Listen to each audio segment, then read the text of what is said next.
저는 미국의 해군력과 중국의 해군력에 대한 이야기를 들고 왔습니다.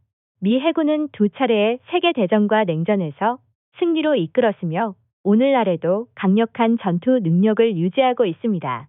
그런데 중국은 세계에서 가장 큰 해군을 만들어 그런 미국과 지정학적 경쟁을 하고 있습니다.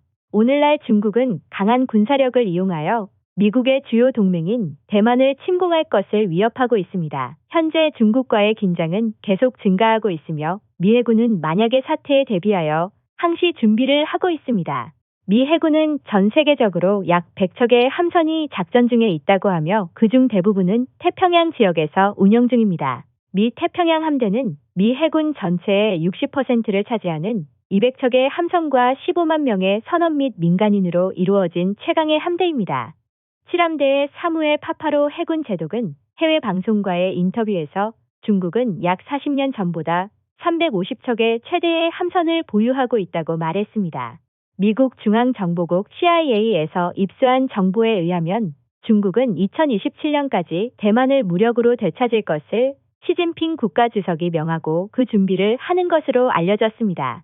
이에 대응하여 미 해군은 만약 중국이 대만을 침공하면 그것을 막기 위해 도울 것을 여러 번 선언했습니다. 또한 바이든 대통령은 대만을 지키겠다는 의지를 강조하며 대만은 민주주의 국가이며 첨단 반도체 생산국임을 강조했습니다. 현재 남중국해와 대만의 상황에 대비하여 미국 해군은 USS 니미츠 항공모함을 서태평양 필수 전략적 군사기지인 괌에 두고 있습니다. 이 항공모함은 누구든지 도발하려면 604개의 미사일이 필요하며 하루에 150건의 타격 또는 공중 전투 작전을 수행할 수 있습니다. 이러한 항공모함을 보유한 미국은 전 세계의 다른 국가들보다 많은 약 1000대의 공격기를 수용할 수 있습니다.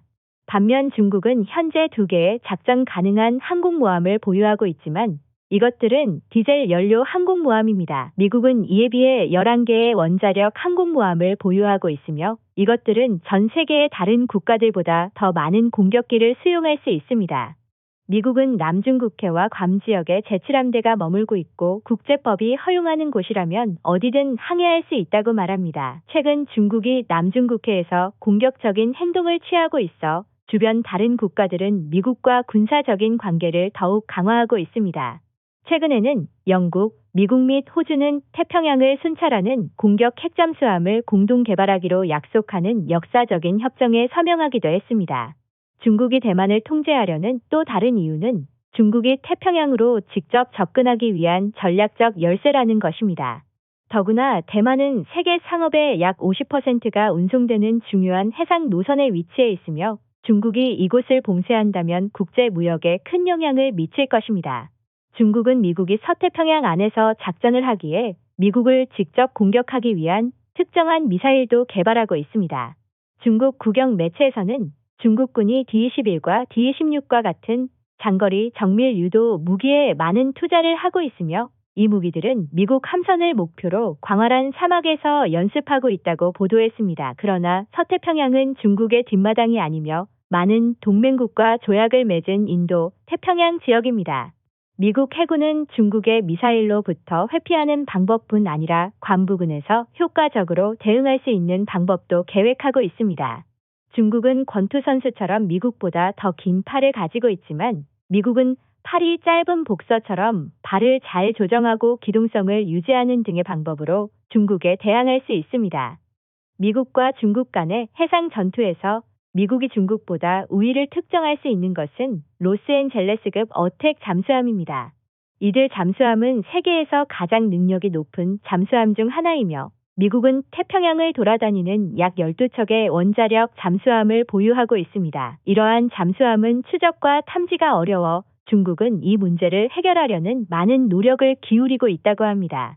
미국과 중국 간의 군사 지도자들은 대만 문제를 중심으로 상호 의사소통이 너무 미미하게 이루어지고 있습니다. 이러한 상황이 지속될 경우 대만 문제와 같은 실제 위기 상황에서 사태는 더욱 위험하게 발전할 가능성이 있습니다.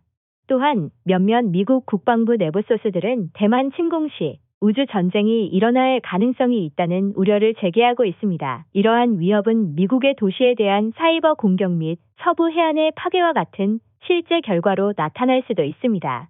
현재 미국의 방패 역할을 하는 니미츠함은 50년이 넘은 함선이지만 태평양의 현재 해군 요구사항과 함선의 핵 반응로에 남아있는 연료로 인해 수명이 연장될 것입니다. 그러나 문제는 미국 함대가 싸울 준비가 되어 있지 않은 불안한 느낌을 전문가들 사이에서 공통적으로 느끼고 있습니다. 이와 반대로 중화인민공화국 해군은 연도별로 더 커지고 더 위협적으로 보입니다. 중국은 지금 선박수로는 전 세계에서 가장 큰 해군을 보유하고 있습니다. 이는 물론 양이 많다고 해서 품질까지 우수하다는 것은 아닙니다. 미의회 공화당의 갈러거 의원과 민주당 루리아 의원은 인도 태평양 지역에서 미해군 전략은 매우 중요하다고 강조하고 있습니다. 그들은 현재 그 지역의 긴박한 상황에도 미국 해군이 더 큰 해군을 구축하기에 빠르게 움직이지 않다고 말합니다. 한편 갈러거 의원은 중국 문제를 다루는 새로운 하원 중국위원회의 의장으로서 해군의 계획에 따르면 2027년까지 함대가 280척으로 축소될 것에 우려하고 있습니다. 이는 중국이 대만을 강제로 먹으려는 능력을 갖추기로 계획하고 있는 2027년에 해당됩니다. 따라서 미국은 적이 가장 강력할 때 가장 약해질 수 있으므로 대만에 대한 중국의 잠재적 침공에 대응할 수 있는 힘을 가지고 있어야 한다는 주장을 제시하고 있습니다. 이에 따라 미국 해군은 현재의 상황을 인식하고 실질적인 대응책을 마련해야 할 것으로 보입니다. 루리아는 지난 1월에 의회를 떠났습니다. 그는 전에 해군이 20년간 필요한 관심과 자원을 받지 못했다는 것을 강조하며 그가 근무했던 6척의 배가 모두 냉전 시대에 건조되었다고 말했습니다.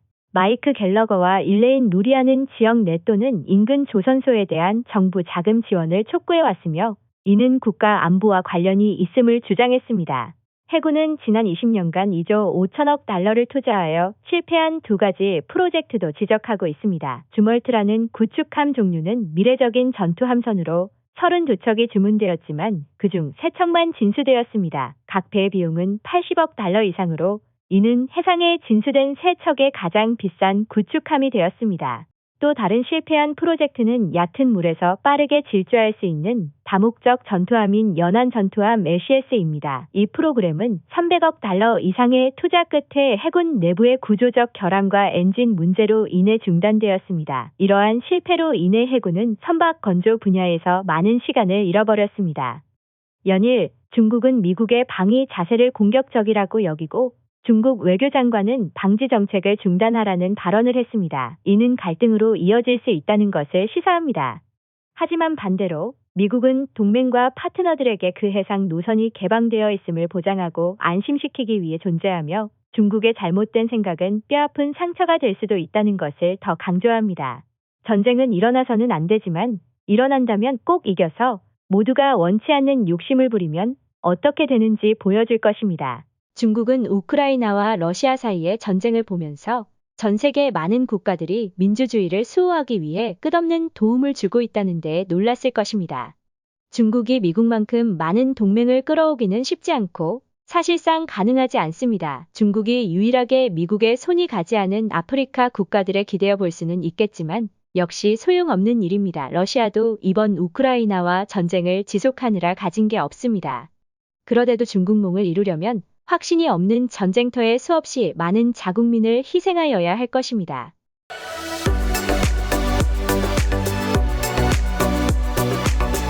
끝까지 함께 해주셔서 감사합니다.